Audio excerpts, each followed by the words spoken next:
Muy bien, amigos y amigas, un nuevo mano a mano acá en Gelatina con una de las periodistas más influyentes, más respetadas de la Argentina, recientemente atacada por el presidente, también colega de esta incipiente industria del streaming. Bienvenida, María Donel. Muchas gracias, gracias por la invitación. ¿Cómo andás? Bien, bien. Habíamos bien. charlado en el garage. Sí. Bienvenida a nuestra nueva casa. Es lindísima. Es lindo. Es más reciente esto de poder tener estudios de radio, de streaming con luz. Y entonces yo lo aprecio mucho. O sea, trabajé muchos años en esos estudios sótanos, cerrados, sí, claro. herméticos, que por una cuestión de la técnica además eran como... Y siempre laburé mucho en primera mañana. Entonces eso de entrar de noche y salir de día. Tremendo. Y entonces todo lo que tiene luz me parece que le da como una vida a la radio que está buena. Cuando charlamos, no me acuerdo si fue el año pasado o el anterior, en el estudio viejo nuestro, todavía no habías arrancado con tu proyecto en Cenital. Sí. ¿Cómo estás con eso? Bueno, muy contenta. Yo tengo como una pareja con Ernesto Tenenbaum de hace como ya 7 años que laburamos juntos en formato de No es tan fácil encontrar a alguien con quien laburar en el formato, sobre todo además de los reportajes, ¿viste? Porque te tenés que conocer mucho, tenés que saber por dónde va a ir el otro para no interferir en dónde va a ir el otro. También esta cosa que por ahí al principio estás muy formal de una pregunta cada uno, pero eso tampoco sirve porque... Entonces, generar esas ganas de trabajar juntos y conocerte de esa manera, yo cada tanto le digo a Ernesto, yo hace rato que no lo miro, por ejemplo, ya no necesito mirarlo. Juegan de memoria, digamos.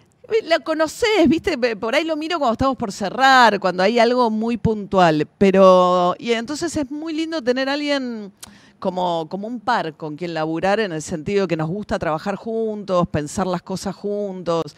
Y entonces fuimos pasando, no es exactamente el rating lo que buscamos en términos de, o sea, televisión de aire, entonces, pero fuimos buscando siempre espacios donde pudiéramos laburar sin estar sometidos ¿viste? Al rating en términos de la búsqueda del número, porque sí, ¿viste? Y en lo que hace a la práctica profesional del oficio, ¿hay diferencias, digamos, con esta industria, con este medio, que con la radio tradicional o con la tele?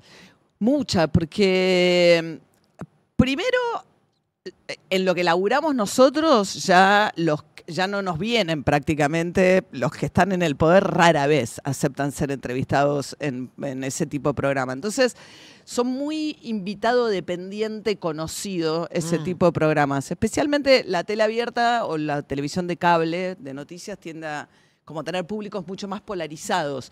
A mí lo que me gusta del streaming, que me parece un poco parecido al efecto de las noticias en FM, que es un diálogo menos gritón. No siempre, pero hay algunos streaming que reproducen para mí lo peor de los formatos de la tele. Pero me parece que el streaming te permite como un hueco más sosegado. Claro. No te demanda el minuto a minuto. Bueno, hablando de gritones, María, Sí. hubo un día, nos supone, que Paul McCartney se levantó y compuso Yesterday. Hubo un día que Spinetta se levantó y compuso Barro tal vez. Y hubo un día que Milei se levantó y te llamó Mandrila O'Monell. ¿Qué fue lo que hizo que se enojara tanto con vos? No, es medio loco porque no era la primera vez. Esta es la última de todas. Y es muy loco lo que lo detonó, que para mí es interesante. A ver. Yo me propuse tomarme en serio lo que dice. O sea, lo escucho mucho. Viste que habla largo, entonces incluso me compré una cinta porque yo corro. ¿Te lo tomaste en serio? No, en serio. Yo corro, pero corría sin auriculares, sin nada. Y te demanda mucho tiempo escucharlos porque van a los streamings y hablan muy largo y todo, pero lo escucho. Entonces, él había estado en el Yacht Club y después había ido a La Plata a lanzar la campaña libertaria. Y había hablado en los dos lugares. Con una catarata de insultos, pero poco habitual incluso para su propia carga de insultos. No contra vos, no. En general. Estaba enojado. Estaba enojado. Y empezó con esto de que Kicillof era un burro eunuco. Y yo no había entendido el chiste del burro eunuco. Y pobre, le pregunto a David Cayón, que labura conmigo, se incomodó porque suelen ser conversaciones de muchachos, de vestuario, que me salteé en algún momento, pese a que crecí con 3 varones, mis hermanos más grandes son varones, no me asusto de nada. Pero digo, ¿por qué burro eunuco? ¿Entendés? Y ahí me explica que burro por bruto, pero como el burro tiene un pene grande, no le quiso dejar el pene grande. Claro. Entonces dijo que eunuco, pero eunuco es cuando te cortan los testículos, no el pene. Pero en todo caso la imagen era... ¿entendés? Y hace rato que yo vengo dándole mucho vueltas al tema del mandril, porque un mandril, ¿qué quiere decir el mandril? O sea, me tomo en serio sus figuras. O sea, él vive todos los días diciéndole a 15 personas por lo menos, o depende del día, pero yo leo sus redes sociales, mandriles, y bueno, la idea del triunfo por la perforación anal, la pomada hemorroidal, todo esto yo lo vengo tomando seriamente, porque hay que escuchar lo que dice, ¿entendés? Y ese día, y porque además revela muchas cosas, y ese día termina de hablar en La Plata y prendo los noticieros habituales, porque lo había estado buscando, no lo veía en vivo, entonces pues digo, a ver cómo repercutió. Duro discurso, se lanzó la campaña. Y yo digo, ¿estamos escuchando que el presidente de la Nación habla como habla y le acaba de decir burro eunuco al gobernador de la provincia de Buenos Aires? Después fue la de Tronco y se sobregiró y dijo no sé cuántas veces mierda de corrido y Valde. Entonces yo vengo insistiendo mucho en la radio, pido perdón porque es un horario donde los chicos están yendo a clase, entonces digo, bueno, este es el... Voy a citar textual, claro. Claro, viste que hay un texto de Siri Hurwitz, que es una ensayista, novelista norteamericana, era la que estaba casada con Paul Auster, pero es una tipa talentosísima, que escribió un texto en el New York Times que se llama No hagamos sane washing, o sea, no finjamos que lo que está pasando es normal. Bien. O sea, porque si no lo normalizamos, o sea, como que no lo citamos textualmente porque no nos atrevemos, ¿por qué? Algunos porque no les gusta o porque prefieren ocultar ese costado del presidente. Entonces yo venía hablando de esto y decía, bueno, hagamos de cuenta que el presidente no puede hablar de una manera que un chico cuando va al colegio no puede hablar. O sea, no es tanto pedir. O sea, aquellas normas en la cancha, si decís mono, se frena el partido. O sea, hay una serie de reglas en la universidad, en el colegio. No es tanto pedir. Y entonces se enojó muchísimo Oría con mi comentario. Y me dijo, sos una estúpida, sos una tarada, sos un imbécil, tus editoriales son una mierda, porque ¿por qué te fijas en esta pavada en lugar de fijarte que el presidente es el presidente más admirado del mundo, etcétera? Bien. Y ahí retuiteé a Milei, a Oría. Bien. Y la paradoja que me termina llenando de insultos, solo por haber dicho, che, paremos con los insultos. Claro. ¿Entendés? Sí, Entonces, sí. Ahora, a mí me interesa de tu reacción que no lo situaste en vos misma, digamos, como No. o por lo menos si lo hiciste yo me lo perdí. No, cero. No hubo como cero. un proceso ahí de victimización, sino de tratar de comprender, porque evidentemente responde a una estrategia, ¿no? No es solamente, o es simplemente que se va de boca. A mí me parece raro, ¿viste? Me parece que hay un clima de época, ¿viste? Esto cuando empezó Laje ahora, que las feministas son feas y que no hay que ser feminista, Laje, el ideólogo de Milei. Agustín.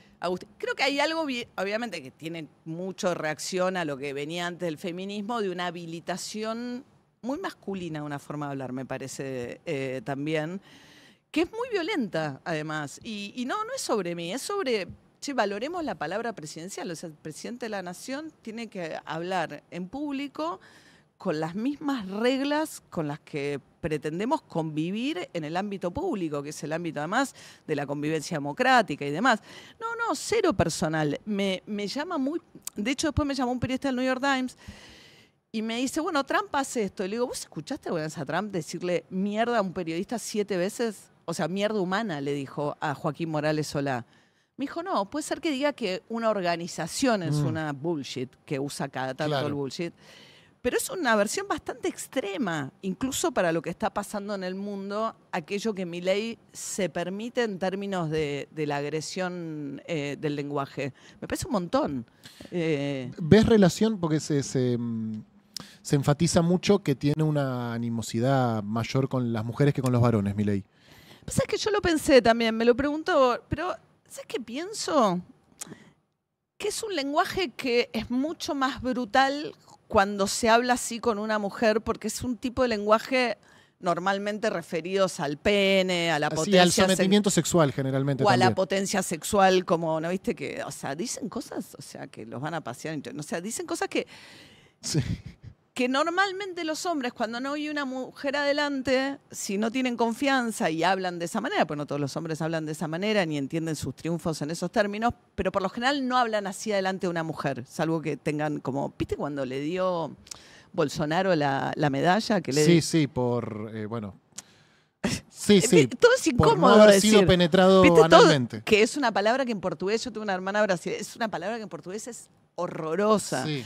Y viste que estaba Karina Milei y Bolsonaro hijo dice, bueno, perdón, como que se disculpa porque está ella. Entonces es un tipo de lenguaje que normalmente cuando hay una mujer adelante dicen, perdona, disculpa, vos no escuches. Mira. Entonces, sí, con el perdón de las damas. Claro, entonces cuando él lo hace directo con una mujer, sin esa intermediación y mantiene el mismo tipo de lógica, yo creo que se vuelve más brutal. Pero no creo que lo haga exclusivamente con las mujeres. Me parece que queda mucho más fuera de sintonía cuando se lo dirige a una mujer. ¿Entendés? Sí, ¿y por qué es política de Estado? ¿Por qué reincide prácticamente todos los días, todas las semanas en esto? Mira, una creo que nadie lo para. Y no me parece menor. Me parece que hay algo donde nadie lo frena. Entonces es alguien a quien fingen que no escuchan lo que está diciendo algunos. Entonces, ¿por qué es crítico de los periodistas? No, no es crítico. ¿Por qué los insulta? ¿Por qué les falta el respeto? ¿Por qué los burla? ¿Por qué les pone apodos? ¿Por qué los acusa sin ninguna prueba? O por lo menos no ha habido hasta ahora una prueba de ensobrados. O sea, ¿a quién le dirige la acusación? ¿Por qué? Y a la vez es muy loco porque su velocidad para la ofensa es inversamente proporcional. Porque su ofensa es, por cualquier cosita, se considera muy injuriado. Y no tiene ninguna medida de su propia injuria y ataque, ¿entendés? Entonces hay una desproporción ahí. Yo tiendo a pensar en parte también, además que nadie lo para, que hay algo... ¿Cómo sería pararlo, María? ¿Cómo? Es inaceptable, presidente, no le puede faltar el respeto a la gente, no puede insultar, o sea, no, yo creo que tenemos que tener como un... ahora pasó algo interesante que es en la causa de Jan Moye, ¿viste? Que está pidiendo que saque 2 tweets de él, de su cuenta. Él había alegado que la cuenta le pertenece a él en tanto ciudadano y no como presidente. Sí. Y acaba de salir un fallo de un juez que banca una decisión de un fiscal que le dice que no existe eso. Cuenta verificada, sos presidente. Y se la manda a la justicia federal. Con lo cual creo que es un momento donde también los momentos de los comienzos de los gobiernos que son más dulces tienden a ser momentos donde decir algo... Qué gracioso. ¿Eh? Claro, qué gracioso, digo. Siempre tienen un principio de un tiempo más benévolo de todos los medios en general, me parece. Y además creo que es un ambiente tan hostil que es difícil decir algo, porque tenés que tener, bueno, no te voy a contar a vos, pero tenés que tener ganas de decir cosas en este contexto. Ahora, te meto un análisis para anteceder una pregunta, o más que un análisis, una duda, que es si Milei no espera a sus opositores ahí donde los coloca. Pienso en la campaña del 23, donde la oposición a Milei hizo campaña diciendo, bueno, vienen por tus derechos, como una cosa medio defensiva, ¿no? Como incluso hasta conservadora en algún punto. Sí.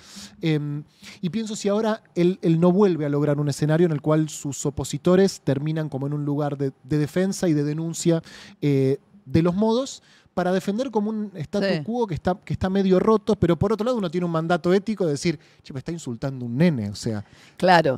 No puedo no decir nada. Claro, él lo plantea en esos términos, incluso la ñoñería. La ñoñería, es como exacto. decir, Ñoños republicanos. dale, no me hinches, se acaban de venir un fallo de IPF, nos cobran 16.000 millones de dólares, te estás fijando si le digo burro o nuco a Kicillof, ¿por qué no hablamos de los 16.000 millones de dólares?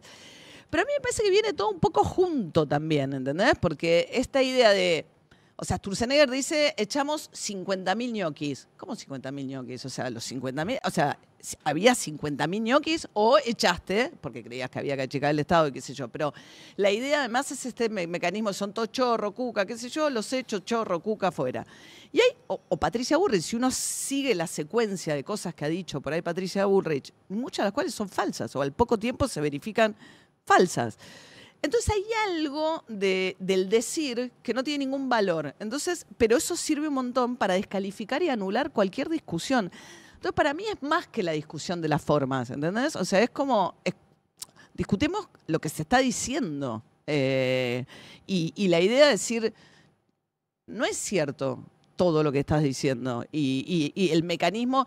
Y hay una oposición, bueno, del otro lado me parece que sí hay una oposición muy desarmada que habla con un pasado. O sea, yo cuando veo toda la reacción de Cristina Fernández de Kirchner presa y como me gustan mucho los 70, Sí. también cuando no escucho a Milei y a su gente, leo sobre los 70 y todo.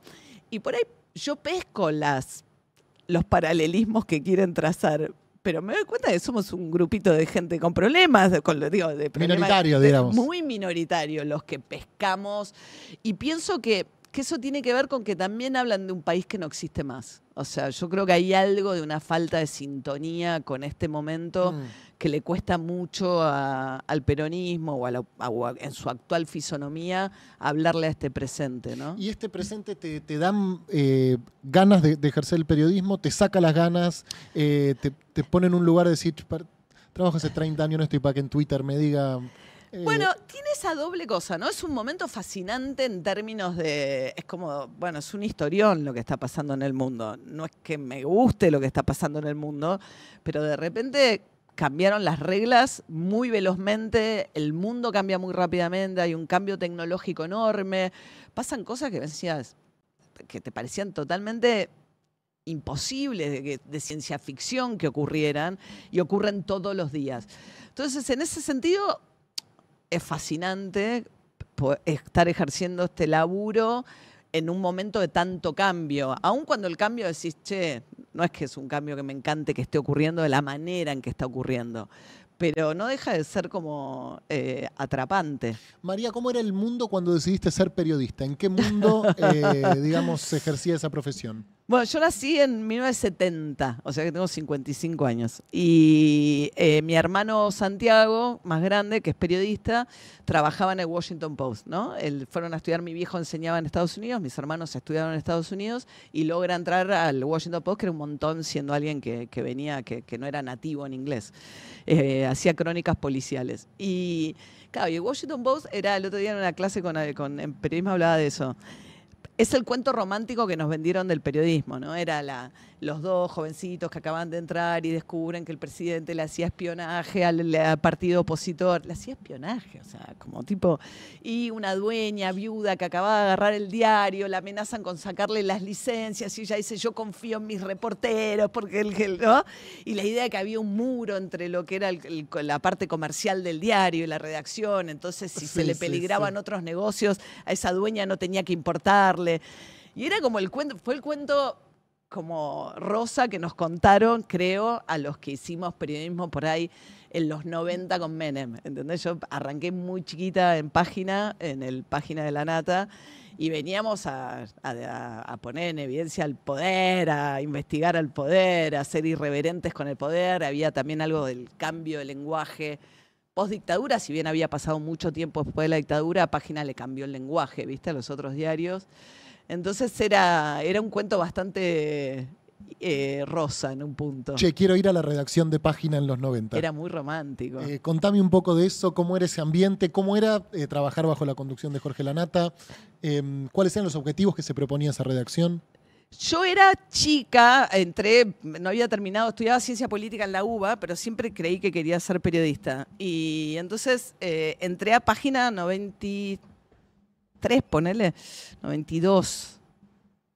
Sí, 92, ponele. Y ya era Página un poco, ya era tipo, estaba Ernesto Tenenbaum, Gabriela Cerruti venía de cubrir la campaña de Menem. La campaña de Menem, bueno, estaba Marcelo Slotoviazda, estaba Nudelman, estaba La Nata, Osvaldo Soriano escribía columnas, Beriante, bueno, era como tipo, bueno, Berbisky escribía, lo que pasa es que no estaba en la redacción, Berbisky mandaba las columnas. Los domingos. Sí, entonces era como una redacción. En ese momento, cuando yo entré a La Nata, se le había dado por ser escritor. Era la época de Juan Forni, de Rodrigo Fresani. Entonces había puesto un suplemento de cultura que dirigía Tomás Eloy Martínez, donde yo entré a hacer la lista de los libros más vendidos. Caminaba a la avenida Florida y la calle Santa Fe, preguntaba librero por librero y armaba la lista. Y éramos 4 gatos locos, entonces vinieron las vacaciones, le digo, La Nata, no hay nadie, mandame a la redacción, si soy mala después me mandan de vuelta, le digo, pero déjame entrar a política que es mi sueño. Y ahí entré a una redacción que estaba buenísima porque teníamos 2 mangos, pero peleábamos de igual a igual con Clarín y con Nación, y siendo muy chica ya empecé a viajar. Gabriela se fue de beca a Estados Unidos y entonces Ernesto ya cubría gobierno y entonces por un tiempo compartíamos la cobertura de gobierno con Tenenbaum. ¿Y por qué decís que podían competir teniendo muchos menos recursos que los grandes medios con los cuales competían? ¿Dónde radicaba esa capacidad, ese talento? Porque veníamos de otro palo, porque veníamos, viste que a veces hace falta como alguien que venga de afuera para que rompa, ¿no? Un poco la película esa sobre el director del Boston Globe, que no es católico, llega a dirigir el Boston Globe y puede llevar adelante la investigación sobre los abusos de los curas.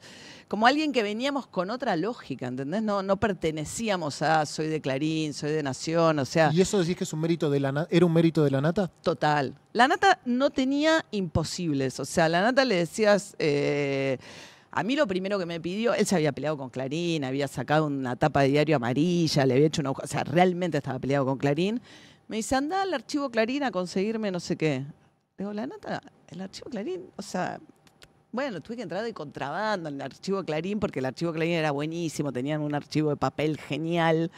O decime lo último de Salinger. Le digo, no sé, escribió, se está recluido hace 20 años, no se sabe nada de Salinger. ¿Qué querés que haga?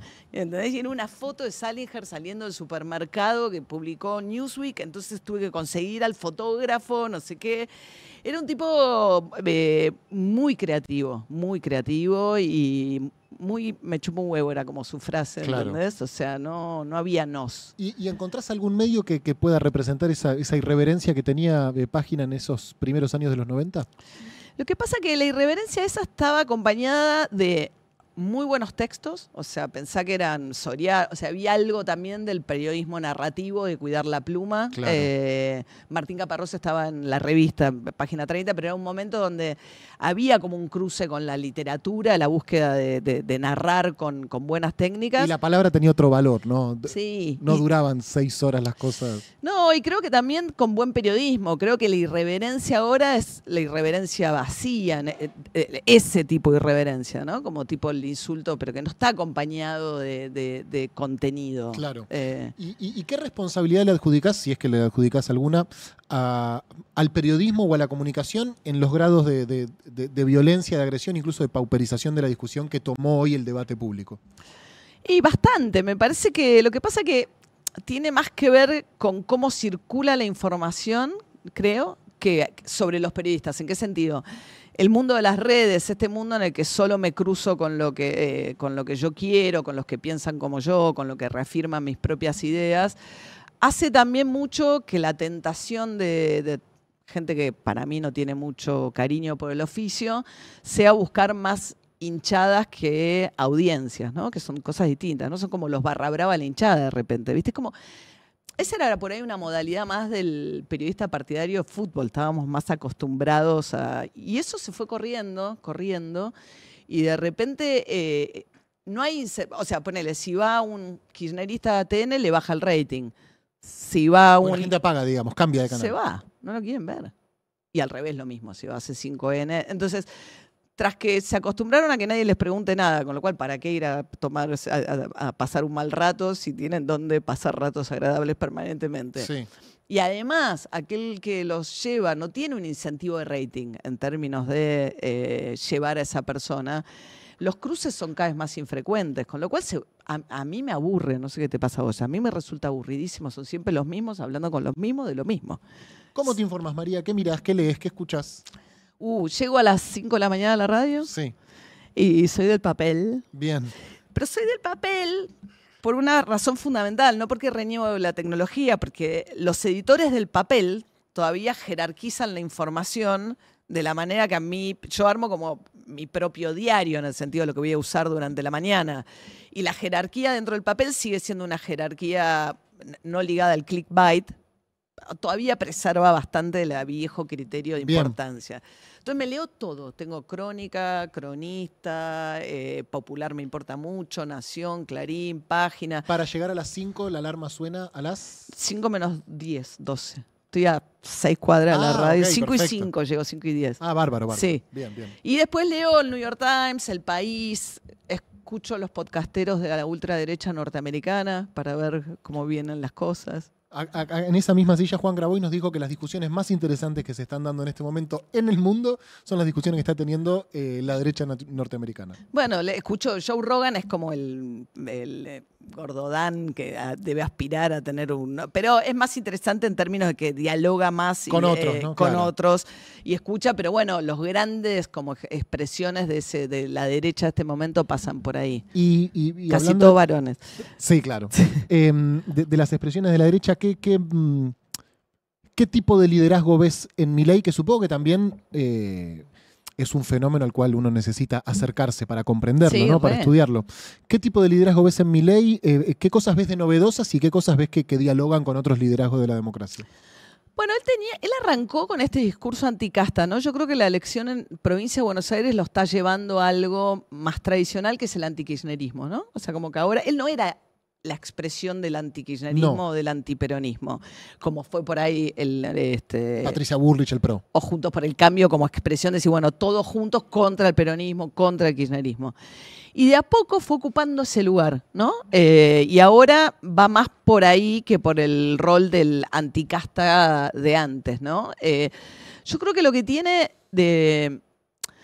Primero que es un jugador de poder fuerte, o sea, con nada, armó una estructura de poder bastante importante, cuya primera carta es no me importa nada, o sea, no te voy a dar un peso. Entonces es una posición donde decís, bueno, hasta ahora, que se le complicó un poco, pero teniendo muy pocos senadores y muy pocos diputados, bueno, negoció con el gobernador de Catamarca, con el de Tucumán, los del centro del país, o sea, con cada uno, eso que saltó en la última sesión, tiene una conversación, digamos, de gobernabilidad, a pesar de que uno, si lo escuchaste, parece que no, que cada tanto quema puentes. Entonces, me parece que tiene una habilidad notable en términos del ejercicio del poder. Es como alguien que juega al poder muy a fondo y le gusta mucho. Lo dijiste un poco al pasar, quiero detenerme un segundo en la oposición. ¿Qué ves de esta oposición? ¿O qué le falta a esta oposición? Y yo creo que está en un lío, ¿no? Porque, o sea, Milei se comió a Macri, pero nadie en el peronismo lo hizo con Cristina Kirchner, ¿no? Me parece que el liderazgo de Cristina Kirchner, ahora mucho más encerrada, es un liderazgo que nadie dentro del peronismo logró superarlo. A la vez ella tampoco ayuda mucho a que eso ocurra. Me parece que toda la sucesión fallida a través de la Cámpora complica mucho que Cristina Kirchner se corra.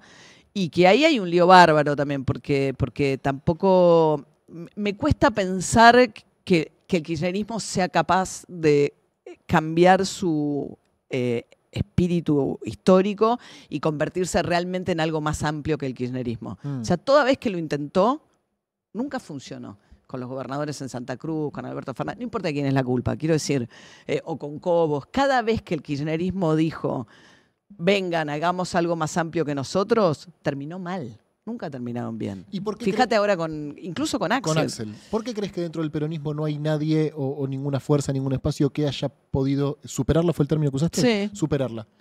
Sí, porque a mí no me gustan las metáforas sobre la muerte, ¿viste? Matar, digo, porque aparece mucho Sí, sí. ¿no?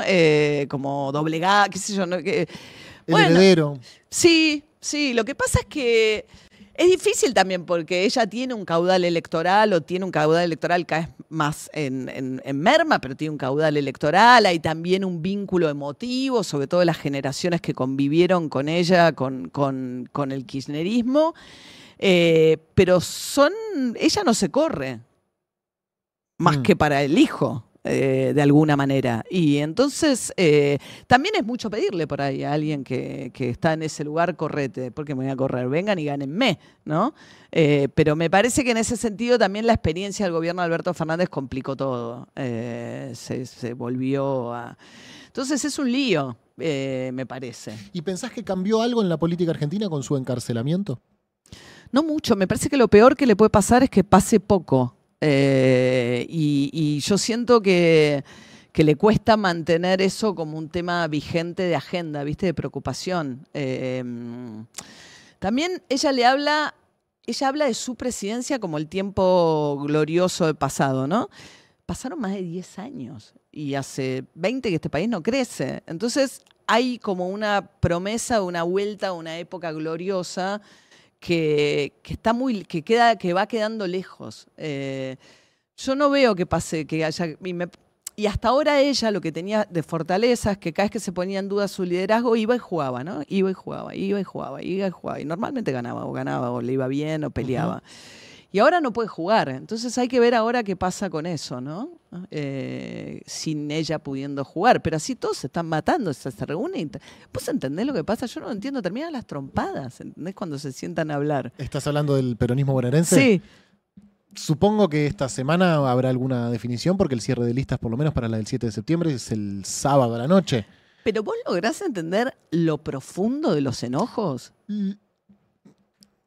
La verdad que lo profundo no, creo que pues se cruzan cuestiones personales. Y me parece que ya a esta altura sí, pero programáticamente no hay una gran diferencia así planteada con mucha claridad, ¿no? Ni una forma para terminar de explicar cómo está. Es raro. Con Sergio está todo bien, con Axel está todo mal. Es raro. Sin embargo, bueno, el Frente Fuerza Patria logró de alguna forma consolidar cierta unidad, por lo menos para el 7 de septiembre. O eso parece. O más que unidad, lista única. Pero por eso me parece raro. O sea, Bueno, creo que tiene que ver con lo que vos decías, que es difícil tramitar el propio relevo, es difícil correrse, es más bien corranme. Como también decís, nadie tiene la fuerza, la capacidad para correrla, para ganarle. Bueno, entonces es una encerrona que ya tiene varios años, ¿no? Y creo más profundamente también que el peronismo habla de un tiempo, porque el otro día Martín Guzmán decía algo que me dejó pensando bastante, que era, bueno, dólar barato, importaciones, pymes que cierran, empleo que cierra. Esto va a terminar generando el mismo tipo de descontento social que la época de Menem por el lado del empleo, más allá de la corrupción en aquel momento, ¿no? Y decía, no, porque hoy la gente se reinserta mucho más rápido por las aplicaciones. Él decía. Claro, más precariamente, pero más rápido. Entonces ese peronismo del obrero con aguinaldo, con lo que fue Perón, digamos, sobre todo el primero y el segundo gobierno de Perón, le habla a una porción que es más chica de la población. Entonces yo creo que hay algo del peronismo que esta de las canciones nuevas de Axel, que él lo decía de esa manera, yo creo que hay algo ahí de a quién le hablan cuando le estás hablando al... y dicho sea de paso, la CGT no fue a la manifestación para defender a Cristina Fernández de Kirchner, lo cual también me pareció raro. Pero me parece que hay algo donde todo lo que es inteligencia artificial, las plataformas, están cambiando tan fuerte y velozmente las formas del trabajo, que creo que hay algo ahí donde a las nuevas generaciones creo que no le está hablando el peronismo a las nuevas. Al sujeto que produce Yo creo que no. Hablas de elecciones y si bien bueno las más importantes serán en octubre, hay algún indicador que se viene repitiendo en todo el proceso electoral de este 2025 que tiene que ver con el ausentismo. Sí. ¿Qué ves ahí? Bueno, esto, ¿no? La idea me parece que hay como un desencanto, un desenganche. Yo pienso, o sea, el otro día los jóvenes, ¿no? Y vuelvo sobre esto porque, bueno, gran parte también del votante es un votante joven que va a votar a algunos por primera vez. Es gente a la que le cuesta cada vez más pagar un alquiler, irse a la casa a los viejos, comprar una casa ni hablar, o sea, el fenómeno de la inquilinización creciente, la idea de que se mudan cada vez más tarde las casas de los padres, porque yo tengo hijas de 20 y pico, o sea, más o menos me doy cuenta de cuál es la realidad cuando no tenés viejos que te puedan ayudar a... Y con la guita de un primer laburo es imposible. Yo cuando me preguntabas por página, el otro día le hablaba de esto a mis hijas, cuando yo entré a mi primer laburo en página, que tampoco era que pagaba muy bien página, yo me mudé a un departamento de 2 ambientes en San Telmo con mi primer sueldo de página. Y empecé a vivir independientemente. Mi viejo me pagaba terapia, pero el resto de las cosas me las pagaba yo. Eso ya no pasa. Entonces, espera, me perdí. Me preguntaba. No, el ausentismo. Bueno, me parece que hay algo ahí de sentir que no te cambia la vida, claro. Eso. Que es bastante fuerte. ¿A qué me estás convocando? ¿No? Claro, como gente muy desenganchada, me parece. Ahora, esto ya entra en el terreno de la especulación porque son encuestas y consultoras. Pero la mayoría de los analistas coincide en que Milei conserva gran parte del apoyo que lo llevó a la presidencia, o por lo menos ese núcleo duro, pese a haber llevado adelante el ajuste más grande de todos los tiempos de la humanidad y de haberse peleado con todo el arco político. Primero, ¿crees que esto es así? ¿Que conserva el apoyo? ¿Pensás que el apoyo de Milei está menguando? Bueno, es que me parece que se tragó al macrismo, ¿no? O sea, Milei es 30 más lo que se llevó de Macri en la segunda vuelta electoral, ¿no? De Patricia Bullrich, pero del PRO. Entonces me parece que su núcleo duro, y que el tema es ese otro porcentaje de gente que se lleva tragándose a gran parte del PRO.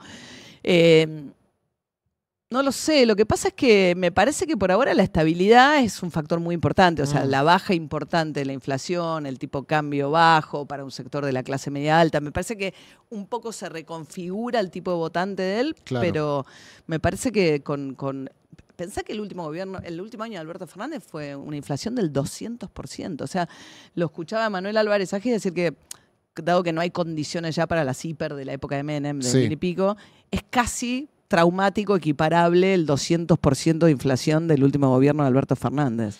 María, ¿hay alguna figura del oficialismo que te resulte interesante escuchar? Que digas, bueno, acá hay algo, cuando lo escucho me quedo con algo. ¿Interesante en qué sentido? No, Sturzenegger lo escucho bastante porque me parece que es muy influyente su mirada sobre... Y tiene una idea muy soberbia en el sentido de creer que todo se lo resuelve y lo entiende y lo explica fácilmente, y me parece que es como el gran tecnócrata, es como el sueño del Excel de Macri. Sí. Sí. Vayamos a una planilla de Excel. El de Lopetegui y Quintana. Total, y me parece que está en un subidón a ese Excel. Entonces me interesa escucharlo para ver cómo piensa. Se ve al gobierno como incluso en la figura de Sturzenegger, como con poca capacidad, ni siquiera capacidad, voluntad de maniobra, ¿no? De volantazo, de frente a una realidad adversa, bueno, cambiar un poco los papeles. Lo cual obliga a la pregunta que circula mucho en redes, bueno, ¿y si esto sale bien? Pareciera que hay una sola chance en la que esto sale bien, que es los papeles del gobierno, ¿no? Que cualquier cosa que cambie va a ser imposible manejarla. ¿Pensás que esto puede salir bien? Lo que pasa que esa pregunta la hablamos bastante alguna vez con Ernesto. Primero, que salga mal un salto brusco, el tipo de cambio, o sea, ojalá que no, realmente, porque es muy traumático y ya nos pasó un montón de veces. Pero decís, ¿qué dicen ellos? Bueno, esta vez es distinto, tengo un tipo de cambio atrasado, pero porque tengo superávit, no voy a tener problemas, bla, bla, bla. El problema del sale bien para mí con este gobierno es todavía más profundo, que es qué país te deja el sale bien de Milei. El sale bien de Milei es un país con la ciencia desfinanciada, con la educación desfinanciada, con los, los científicos o los educadores que formaste, que están mejor formados yéndose a la universidad privada o yéndose del país, los médicos dejando el garra. O sea, entonces decís, bueno, ok, ese es como un daño no tangible, no en el corto plazo. Entonces decís, ¿qué sale bien? Sale bien un país que va a depender de la minería y el petróleo sobre todo, que son dos actividades que más allá, que generan poco empleo. Es un país que con el dólar caro desincentiva el turismo acá, incentiva el turismo afuera. Ese sale bien. Es un país donde las provincias muy ricas, que pueden valerse sus recursos naturales, como Neuquén, les va a ir bien, pero las provincias pobres van a quedar libradas a su suerte. Me parece que es un país más desigual y que apuesta poco por un montón de valores que sí tenemos, de la ciencia, la educación y demás. Entonces, ese sale bien es a qué costo de destrucción. ¿Qué país querés después? Yo no lo veo, digo, es alguien que no recorre el país, que no piensan en modelos productivos, que no piensan en... no hay una idea de decir, bueno, qué sé yo, no sé, incentivos, exportaciones de determinado tipo, que tengan más mano de obra, más trabajo agregado acá. No hay nada que tenga que ver con pensar en la inclusión del otro, ¿no? En todo sentido, digo, en el sentido productivo. Entonces, ¿qué estructura, qué tipo de país queremos ser? Entonces, me parece que el salirle bien es un país que deja mucha gente afuera de posibilidades que este país sí tiene, creo. María, para hacerte la última, salgo de la política y voy a tu carrera profesional. Sí. ¿Qué tenés ganas de hacer? ¿Qué proyectos tenés en mente? ¿Con qué estás dando vueltas? Bueno, estoy en la radio urbana, que estoy muy contenta. Me costó mucho llegar a la primera mañana. No es un lugar a la que las mujeres... No, de hecho, sí. En las radios mainstream, la única, ¿no? Es muy difícil. No es... de verdad, parece que no, pero hay un punto en el que te das cuenta que por algo pasa lo que pasa. Entonces, la verdad es que eso me da mucho orgullo. orgullo. Es algo que me costó mucho conquistar en el sentido de llegar a eso que para mí era un deseo. Yo hice muchos años ese horario con Magdalena. ¿Y lo estás disfrutando? Súper. Estamos llegando a los 10 años pronto. Y es como, es muy lindo un programa que tiene 10 años. Un programa que tiene 10 años, obvio que cambió alguna gente, de hecho cambiamos de radio en un momento, pero empieza a tener como algo lindo, ¿viste? Como la radio es tanto hábito, que el hábito en el tiempo, los chicos que te dicen, me crecí escuchándote, yo me acuerdo lo que me decían, ¿entendés? Magdalena, Ruiña, Claro, claro. Entonces eso es muy lindo, la cosa del hábito. Me gusta trabajar con Ernesto, con Cenital, me gusta Cenital y escribo libros yo también, entonces en mis tiempos libres corro y escribo libros. Y hay uno ahí. Hay uno ahí dando vueltas, ahí. Vivo con mis hijas que ya están más grandes, que me encanta. Que miran Gelatina, ¿verdad? Sí, totalmente. Les mandamos un saludo y les Sí. agradecemos, como también te agradecemos a vos que nos hayas traído 2 libros para sortear entre nuestra comunidad y como siempre la gentileza de conversar, de prestarte para la charla. Muchas gracias. Gracias a vos. Ha pasado Mario O'Donnell por Industria Nacional. Nosotros nos quedan 10 minutitos de programa antes de que arranque la broma infinita. Tengo que contarles una cosa, así que ya vengo.